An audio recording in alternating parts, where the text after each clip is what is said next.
La madre del millonario empeoraba cada semana, hasta que la empleada doméstica intervino y lo cambió todo. Si te gusta este tipo de contenido, no olvides suscribirte a nuestro canal Historias de Millonarios. En los comentarios, cuéntanos de qué ciudad eres. La madre del millonario empeoraba cada semana, pero nadie en la mansión parecía realmente ver lo que estaba pasando. No de la manera en que Lucía Herrera lo vio aquella mañana gris en La Moraleja, el barrio más exclusivo de Madrid. El olor fue lo primero. Un aroma metálico, ligeramente dulce, que no coincidía con flores frescas ni con medicamentos comunes. Lucía lo percibió en cuanto entró en la amplia habitación, donde la luz fría atravesaba las cortinas de lino importado. Doña Carmen Álvarez, la madre de Alejandro Álvarez, estaba recostada, cada día más pequeña dentro de las sábanas blancas. La piel, antes firme y elegante, ahora tenía un tono amarillento. Los ojos hundidos parpadeaban lentamente, como si cada segundo fuera un enorme esfuerzo. Alejandro era uno de los empresarios más respetados de España. Dueño de una cadena internacional de hoteles de lujo, presencia constante en revistas de negocios, siempre impecable. Pero allí, al lado de la cama de su madre, parecía un hombre perdido. Corbata floja, ojeras profundas, mirada fija en los monitores médicos privados instalados en la habitación. Los mejores médicos de Madrid ya habían pasado por allí. Diagnósticos vagos, edad, organismo frágil, fase delicada. Lucía, sin embargo, no era médica. Era empleada doméstica. Llegaba antes de las 7, se iba después de las 5, invisible para casi todos. Invisible, menos para doña Carmen, que a veces sostenía su mano con una fuerza sorprendente y susurraba agradecimientos casi inaudibles. Aquella mañana, Lucía limpiaba la mesa de noche cuando notó el vaso de agua a medio llenar. La superficie del vidrio tenía una película extraña. No era polvo. No era suciedad común. Era algo que no debía estar allí. El corazón de Lucía se aceleró sin que pudiera explicar por qué. No ha comido nada, comentó una voz detrás de ella. Lucía se giró y vio a Valentina Ríos, la prometida de Alejandro. Joven, elegante, sonrisa perfectamente ensayada. Llevaba un vestido claro, demasiado caro para una habitación de enfermo. Valentina siempre estaba allí, siempre demasiado atenta, siempre la última en salir por la noche. Los médicos dicen que es normal, continuó Valentina, cruzándose de brazos. Mi suegra ya ha vivido mucho. La palabra suegra cayó pesada en el aire. Lucía bajó la cabeza y continuó limpiando, pero algo dentro de ella se contrajo. Doña Carmen no solo estaba debilitándose.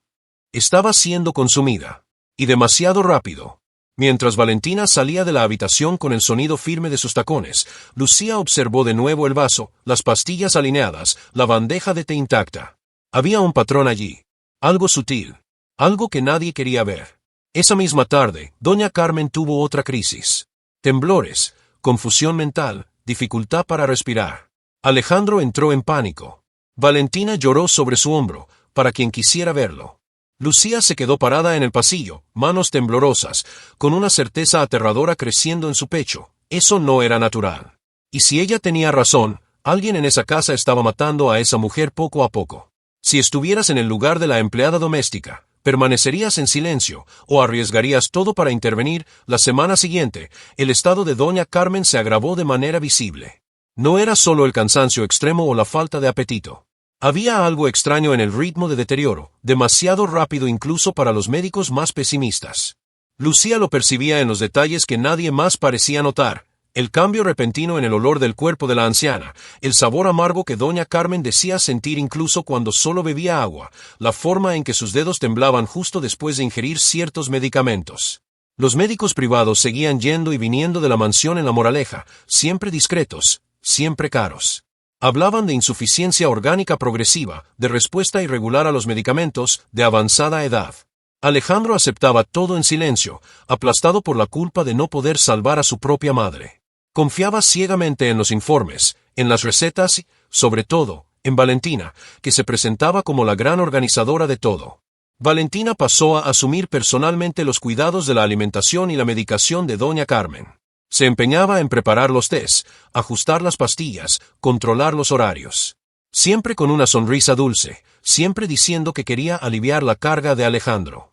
Lucía observaba desde lejos, fregona en mano, con el corazón cada vez más apretado. Cierta mañana, mientras limpiaba la cocina principal, Lucía vio a Valentina verter un líquido transparente en una taza antes de añadir el té. No era azúcar. No era miel. El frasco era pequeño, sin etiqueta, guardado rápidamente dentro de su bolso de marca. Cuando Valentina se dio cuenta de que estaba siendo observada, cerró el semblante por un segundo, demasiado rápido para que alguien lo notara, menos para Lucía. ¿Algún problema?, preguntó Valentina con voz firme. No, señora, respondió Lucía, sintiendo la garganta seca. Ese mismo día, después del té, doña Carmen tuvo una crisis más severa que todas las anteriores. Vomitó, perdió la conciencia durante minutos, murmuró palabras inconexas sobre ardor y fuego en el estómago. Lucía la sostuvo mientras Alejandro llamaba a los médicos en desesperación. Horas después, sola en la habitación, Lucía limpiaba el suelo cuando encontró algo olvidado bajo la cama, un paño húmedo con manchas blanquecinas, de olor químico. No era un producto de limpieza de la casa. Sabía exactamente lo que se usaba allí todos los días. Eso era diferente. Más fuerte. Más agresivo. Lucía comenzó a conectar los puntos. Las crisis siempre venían después de los tés.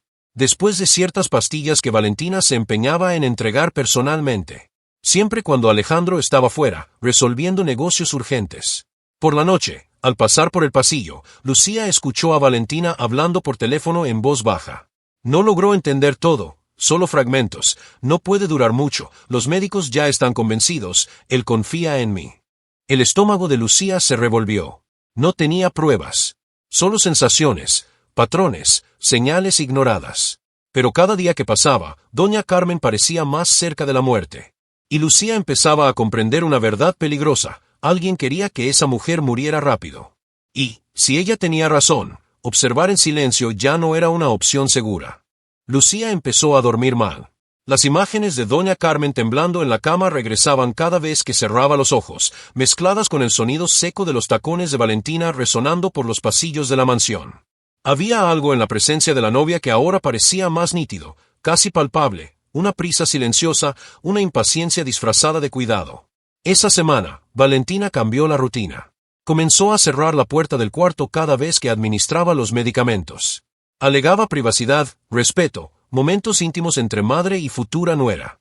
Alejandro aceptaba, agradecido de no tener que enfrentar más ese dolor de frente. Estaba demasiado exhausto para cuestionar. Lucía, sin embargo, notó otro detalle. Las pastillas habían cambiado de color. Limpiaba el baño anexo al cuarto cuando vio el blister vacío en la basura. No era el mismo medicamento que los médicos habían recetado días antes. El envase era genérico, sin el sello de la clínica que solía proveer todo. Lucía sintió un frío recorrer su espalda. Guardó el blister en el bolsillo del delantal antes de poder pensar mejor. Esa tarde, doña Carmen empeoró drásticamente. La presión se desplomó, los labios se tornaron azulados y la respiración llegaba en suspiros cortos, como si el aire quemara al entrar. Lucía corrió a ayudar, pero Valentina la empujó con demasiada firmeza para alguien que fingía delicadeza. «Sal», dijo en tono bajo, con los ojos duros. «No tienes nada que hacer aquí ahora». Fue la primera vez que Lucía vio desaparecer por completo la sonrisa de Valentina. Horas después, cuando la casa finalmente quedó en silencio, Lucía volvió al cuarto. Doña Carmen estaba despierta, débil, pero consciente. Sostuvo la mano de la empleada doméstica con una urgencia inesperada. Sus ojos húmedos buscaban algo que apenas podía pronunciar. «No, confíes», murmuró con esfuerzo. Ella, no. La frase murió antes de terminar. Valentina apareció en la puerta al mismo instante, como si hubiera sido llamada. La mirada que dirigió a Lucía fue cortante, calculada. Una advertencia. En la madrugada, Lucía escuchó pasos fuera del cuarto del personal. La puerta se abrió sin cuidado. Valentina entró, cerrando detrás de sí. La luz del pasillo recortaba su rostro en sombras duras. «Estás mirando demasiado», dijo, con voz demasiado calmada. Las personas curiosas suelen meterse en problemas. Lucía sintió el corazón martillar en el pecho. No negó, no acusó, solo guardó silencio. «Haz tu trabajo», continuó Valentina, acercándose. «Y olvida el resto. Hay cosas aquí que no te conciernen». Cuando salió, dejó en el aire una amenaza que no necesitaba ser pronunciada. A la mañana siguiente, Lucía encontró la puerta del cuarto de doña Carmen cerrada con llave. Los médicos habían sido llamados de urgencia. Estado crítico. Posible fallo múltiple de órganos. El tiempo se estaba acabando. Lucía apretó en el bolsillo el blister de pastillas. Por primera vez, comprendió con claridad aterradora, no estaba solo observando un crimen, estaba en su camino. El punto de inflexión llegó en una mañana sofocante, cuando Madrid parecía suspendida en un silencio demasiado pesado incluso para una mansión como esa. Lucía llegó temprano y encontró a Alejandro sentado solo en la sala principal, el saco tirado a un lado, la mirada perdida en el vacío. Sus ojos estaban rojos, no solo por llorar, sino por noches sin dormir. Los médicos dicen que hoy es decisivo, murmuró, sin mirarla. Si ella no reacciona. La frase quedó incompleta. No necesitaba terminar. Lucía sintió el peso de la decisión aplastando su pecho. En el bolsillo interno del delantal, el blister de pastillas parecía arder. Durante días, había ensayado mentalmente ese momento, pero ahora, frente al hombre que podía destruir su vida con una sola palabra, el miedo trató de vencerla. Respiró hondo. Señor Alejandro, comenzó con voz baja pero firme. Hay algo extraño con los medicamentos de su madre. Finalmente él la miró. Primero con sorpresa, luego con incomodidad. ¿Cómo es eso? Lucía explicó. Habló de los tés, del líquido transparente, del blister diferente, de las crisis siempre después de que Valentina entrara al cuarto. Cada palabra parecía un paso sobre vidrio roto. Alejandro movía la cabeza, dividido entre la incredulidad y la duda que, en el fondo, ya existía. Es una acusación grave, dijo, con la voz tensa. Valentina está cuidando de mi madre cuando nadie más puede. Lucía extendió la mano temblorosa y puso el blister sobre la mesa. El silencio que siguió fue denso, casi físico. Antes de que Alejandro pudiera responder, Valentina entró en la sala. Su mirada fue directa al blister. Por un segundo, la máscara cayó. Solo un segundo. Pero fue suficiente. ¿Qué es esto?, preguntó, con una risa demasiado corta. Alejandro no respondió. Solo observó a la novia con atención renovada, como si la viera por primera vez. Valentina lo notó. Enderezó la postura y se acercó a Lucía. ¿Estás intentando promoverte?, dijo con un tono dulce y venenoso. ¿Sabes cuántas personas darían todo por estar en mi lugar? En ese instante, un grito resonó desde el piso superior. Un enfermero corrió por las escaleras. Está entrando en paro. El caos se instaló. Médicos, aparatos, órdenes rápidas. Alejandro subió corriendo.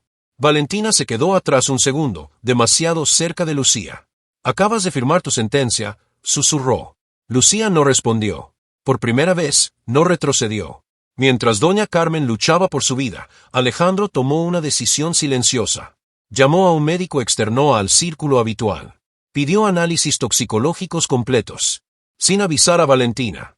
Si estuvieras en el lugar de Lucía, ¿habrías tenido el valor de hablar en ese momento?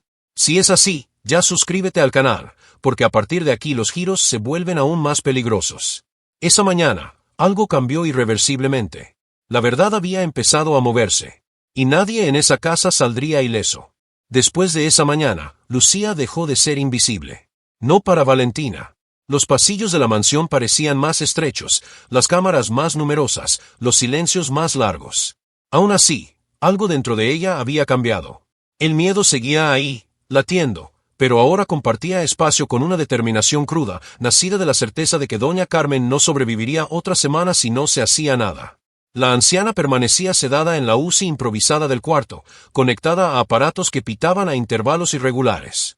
El nuevo médico, llamado por Alejandro sin avisar a la novia, había comenzado a solicitar exámenes más específicos, muestras de sangre, orina, residuos de los medicamentos. Todo en secreto. Lucía observaba desde lejos, limpiando superficies ya limpias, solo para permanecer cerca. Valentina, por su parte, se volvió más controladora.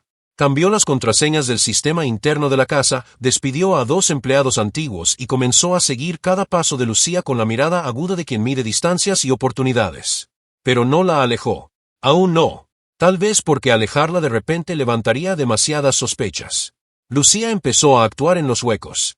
Aprovechaba la madrugada, cuando la mansión dormía, para registrar discretamente la basura del cuarto. Separaba envases, servilletas, vasos usados. Todo lo que pudiera contener rastros. Lo escondía en bolsas plásticas dentro del carrito de limpieza. El corazón le latía con fuerza ante cada ruido, pero continuaba. Una de esas noches, encontró algo que hizo sudar sus manos, un recibo arrugado de una farmacia fuera del circuito habitual de Alejandro, en el barrio de Lavapiés. El nombre del medicamento no correspondía a nada recetado oficialmente.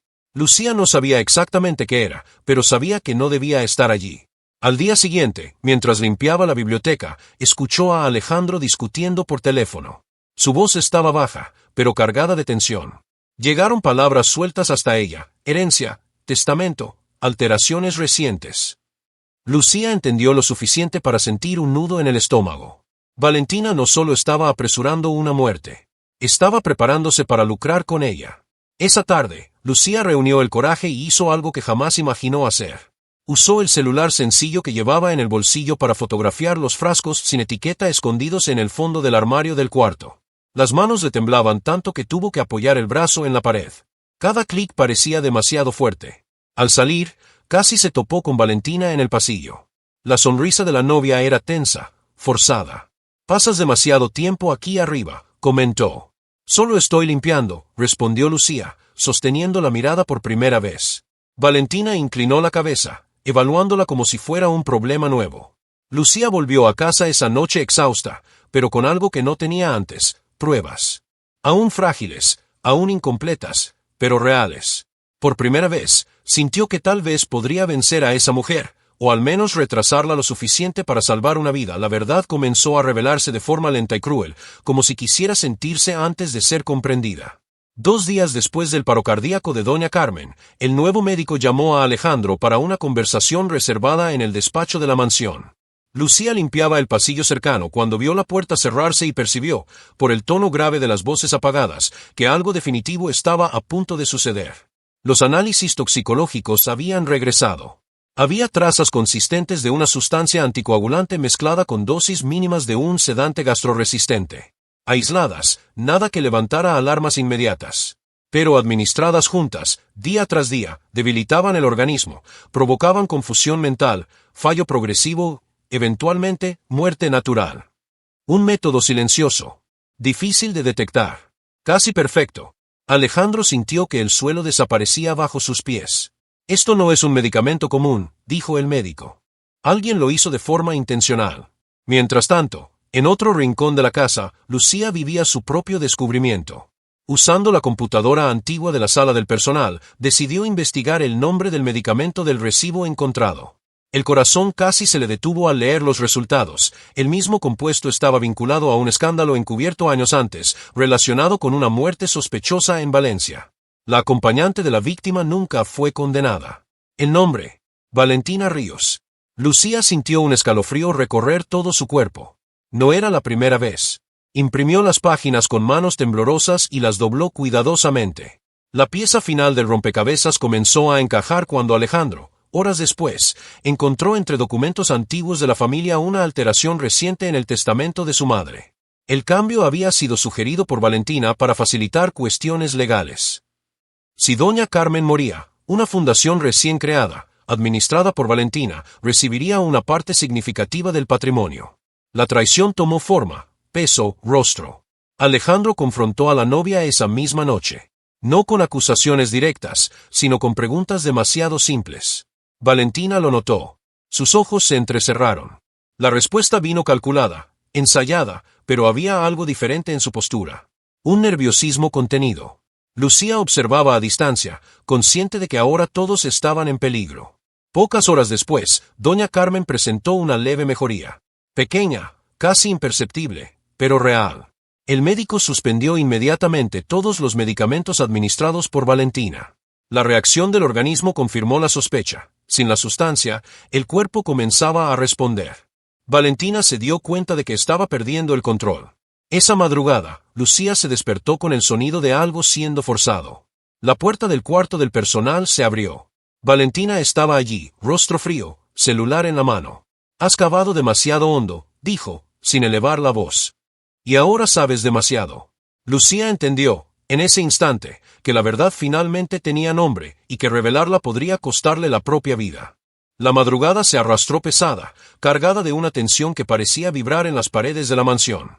Después de la amenaza velada, Valentina salió del cuarto del personal sin decir nada más, pero dejó atrás algo peor que palabras: la certeza de que ya no había límites. Lucía pasó el resto de la noche sentada en la cama, vestida, sosteniendo el celular como si fuera un talismán frágil. Cualquier ruido la hacía contener la respiración. Al amanecer, el caos se instaló por completo. Doña Carmen entró nuevamente en estado crítico. Sonaron las alarmas, los médicos corrieron, y Alejandro fue arrancado de una reunión urgente en el centro de Madrid para regresar de inmediato. La discreta mejoría del día anterior había desaparecido. El cuerpo de la anciana reaccionaba como si hubiera sido atacado otra vez. El médico fue claro, alguien había reintroducido la sustancia en su organismo durante la madrugada. Lucía sintió la sangre helarse. Valentina apareció minutos después, teatralmente afligida, diciendo que había pasado la noche rezando. Pero algo en su mirada delataba prisa. No desesperación, urgencia. Como si corriera contra un reloj invisible. Mientras los médicos intentaban estabilizar a doña Carmen, Lucía notó algo que nadie más percibió: el suero había sido cambiado. La etiqueta no correspondía a la medicación prescrita horas antes. Sus manos comenzaron a temblar incontrolablemente. Eso era la prueba final, y también una sentencia de muerte si alguien la descubría con eso en las manos. Antes de que pudiera actuar, un guardia la sujetó del brazo. «El señor Alejandro quiere hablar contigo», dijo, demasiado serio. Lucía fue conducida hasta el despacho. Alejandro estaba de pie, pálido, con la mirada dura. Sobre la mesa, documentos esparcidos, análisis, informes. Valentina estaba sentada en el sofá, silenciosa, observando cada movimiento. «El médico dijo que alguien intervino en el tratamiento», dijo Alejandro. «Y todo apunta adentro de esta casa». El silencio pesó. Lucía abrió la boca para hablar, pero Valentina fue más rápida. «Ella me odia», dijo, con voz firme. «Siempre me miró con desconfianza. Ahora quiere incriminarme». Por un segundo, Lucía pensó que todo había terminado. Entonces, el celular de Alejandro vibró. Era el laboratorio. Los resultados finales habían llegado antes de lo previsto. Alejandro los leyó, y algo se quebró en su rostro. No dijo nada. Solo levantó los ojos lentamente, y miró fijamente a Valentina. En ese preciso momento, un grito resonó desde el piso superior. Doña Carmen estaba entrando en insuficiencia respiratoria. El tiempo se había acabado. Valentina se levantó bruscamente, como si fuera a huir, pero dos guardias bloquearon la puerta. Ella entendió. El juego había cambiado. La sonrisa desapareció por completo, reemplazada por odio puro. Lucía corrió escaleras arriba, ignorando todo a su alrededor. Sostuvo la mano de doña Carmen mientras los médicos trabajaban. La anciana abrió los ojos por un instante y apretó los dedos de Lucía, como si supiera que esa era la última frontera entre la vida y la muerte. Allí, en el auge del colapso, todos estaban expuestos. La niña que nunca existió en ese cuarto era la herencia. El peligro máximo ya no era invisible. Tenía nombre, rostro, y estaba a punto de ser revelado al mundo. La habitación de doña Carmen se transformó en un campo de batalla silencioso. Los médicos daban órdenes rápidas, las enfermeras ajustaban los aparatos, y el sonido intermitente de los monitores parecía marcar la cuenta regresiva de toda una vida. Lucía fue empujada a un rincón, pero no soltó la mano de la anciana hasta el último segundo posible. La piel estaba fría, húmeda. La mirada de doña Carmen vagaba, pero había conciencia allí. Resistencia. Alejandro entró poco después, el rostro endurecido por una decisión que ya no podía aplazarse. Detrás de él, dos policías de la Guardia Civil cruzaron la puerta con pasos firmes. Su presencia cambió el aire de la habitación. Valentina, que hasta entonces mantenía una postura de falsa compostura en el pasillo, palideció al verlos. «¿Qué significa esto?», preguntó, intentando mantener la voz estable. Alejandro no respondió de inmediato. Entregó a los policías una carpeta gruesa, análisis toxicológicos, fotos de los frascos sin etiqueta, el recibo de la farmacia, la copia del testamento alterado, por último, un informe antiguo impreso por Lucía, vinculando a Valentina con una muerte sospechosa años atrás. Cada documento era una hoja cortante que arrancaba capas de mentira. «Significa que se acabó», dijo Alejandro, por fin. La voz no temblaba. «Mi madre fue envenenada dentro de su propia casa. Y tú creíste que nunca lo vería». Valentina rió. Una risa corta, quebrada, casi histérica. «No tienes idea de lo que estás haciendo», respondió. «Todo esto es circunstancial». Uno de los policías se acercó con una jeringa retirada del suero. «La sustancia encontrada aquí es la misma detectada en la sangre de la víctima», dijo, directo. «Y coincide con los compuestos del medicamento comprado a tu nombre». El silencio fue absoluto. Valentina intentó retroceder, pero fue esposada allí mismo. Su rostro se transformó, dejando caer cualquier rastro de delicadeza. Odio, frustración y miedo competían por espacio. Al ser llevada, lanzó una última mirada a Lucía. No era amenaza. Era derrota. En ese instante, el médico anunció un cambio crítico. La sustancia había sido neutralizada a tiempo. Con intervención rápida, doña Carmen tenía posibilidades reales de sobrevivir. Pequeñas, pero reales. Alejandro llevó la mano al rostro, respirando hondo por primera vez en semanas. Lucía sintió que las piernas le flaqueaban. Todo lo que había hecho en silencio ahora estaba expuesto. Pruebas, verdades, decisiones. Ya no era invisible. Mientras Valentina era escoltada fuera de la mansión, sirenas resonaron por la elegante calle de La Moraleja. Los vecinos observaban a lo lejos, sin entender que allí, entre paredes lujosas, una vida había sido salvada por alguien que nunca aparecería en los titulares. Alejandro se acercó a Lucía. Si no fuera por ti, comenzó, pero se detuvo. No había palabras suficientes. Lucía solo asintió, los ojos vidriosos. Sabía que ese era el fin de la batalla. Y el comienzo de todas las consecuencias. La mansión en La Moraleja nunca volvió a ser la misma. En los días posteriores a la detención de Valentina, el silencio adquirió otro significado. Ya no era el silencio cómplice que encubría algo podrido, sino un vacío pesado dejado por verdades finalmente expuestas. La policía circulaba por la propiedad, recogiendo pruebas, registrando declaraciones, desmontando cuidadosamente el teatro que había sido montado allí durante meses. Doña Carmen sobrevivió.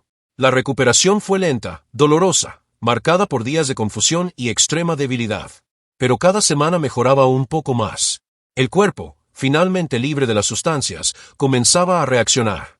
El médico fue claro: si la intervención se hubiera retrasado unos días más, no habría vuelta atrás. Esa constatación cayó como un golpe silencioso sobre Alejandro, quien comenzó a dormir en la habitación junto a su madre, rechazando viajes, reuniones, cualquier cosa que lo alejara de ella. Valentina fue formalmente acusada de tentativa de homicidio calificado, fraude patrimonial y falsificación de documentos. La prensa se enteró rápidamente. Surgieron titulares, pero con información fragmentada. El nombre de Lucía no apareció en ninguno de ellos. Alejandro se aseguró de ello. Algunas historias debían protegerse del espectáculo público. Aún así, dentro de la casa, todo cambió. Lucía dejó de ser tratada como empleada. Alejandro se aseguró de llamarla por su nombre, de escucharla, de garantizar que tuviera protección legal. Se pusieron abogados a su disposición. Se le ofreció un traslado a otra propiedad. Lucía lo rechazó en ese primer momento.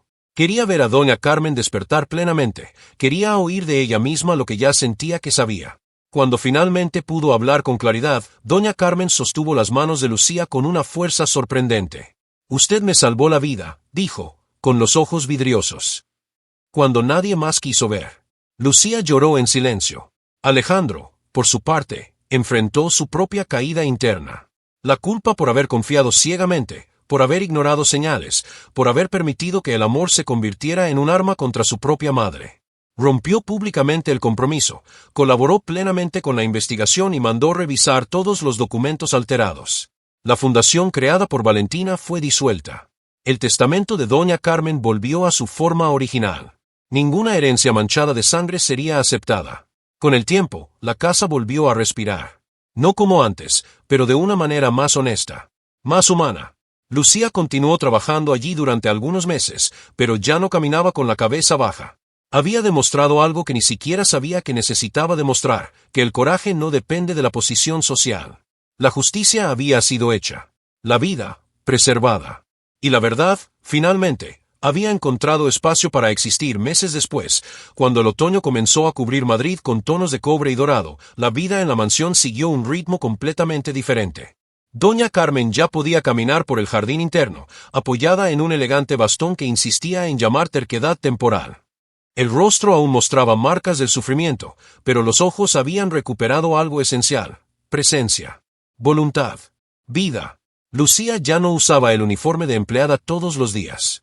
Alejandro cumplió una promesa silenciosa hecha en el peor momento. Le ofreció un puesto fijo en la administración de las propiedades familiares, con un salario digno, estabilidad y algo aún más raro: respeto. No fue caridad. Fue reconocimiento. Al principio, Lucía dudó. Aceptar significaba atravesar una frontera social que siempre le dijeron que no existía para personas como ella. Pero doña Carmen fue directa, sosteniendo su rostro con ambas manos frágiles y firmes al mismo tiempo. «Usted no cambió de lugar», dijo. «Solo mostró donde siempre perteneció». Valentina, por otro lado, desapareció del mundo lujoso que tanto controlaba. El juicio se llevó a cabo con cierto sigilo, pero lo suficiente salió a la luz para destruir cualquier narrativa de inocencia. Condenada, perdió estatus, aliados y el control que siempre creyó tener. Para alguien que vivía manipulando destinos, el anonimato forzado fue el castigo más cruel. Alejandro nunca volvió a ser el mismo, y no lo intentó. Se volvió más reservado, menos presente en eventos sociales, más atento a lo que ocurría dentro de sus propias paredes. Comenzó a financiar discretamente programas de apoyo a cuidadores y empleados domésticos, sin discursos, sin placas con su nombre. Solo acciones. Lucía, a veces, todavía se encontraba recordando el miedo. El sonido de los pasos por la noche. La mirada vacía de Valentina en la puerta del cuarto. Pero esos recuerdos ya no la paralizaban. Le recordaban algo fundamental. El poder de cambiar una historia no viene del dinero, ni del apellido, viene de la decisión de no callar. En una tarde tranquila, mientras ayudaba a doña Carmen a regar las plantas, la anciana comentó, casi como quien habla del tiempo. Las casas grandes guardan muchos secretos. Pero siempre dependen de quien decide verlos. Lucía sonrió. Esa historia nunca salió en los periódicos tal como fue. No hubo titulares sobre la empleada que salvó una vida. Pero, dentro de esa familia, dentro de esa casa, la verdad estaba registrada de forma definitiva. A veces, las historias más reales no necesitan contarse en voz alta para cambiarlo todo. Solo necesitan suceder.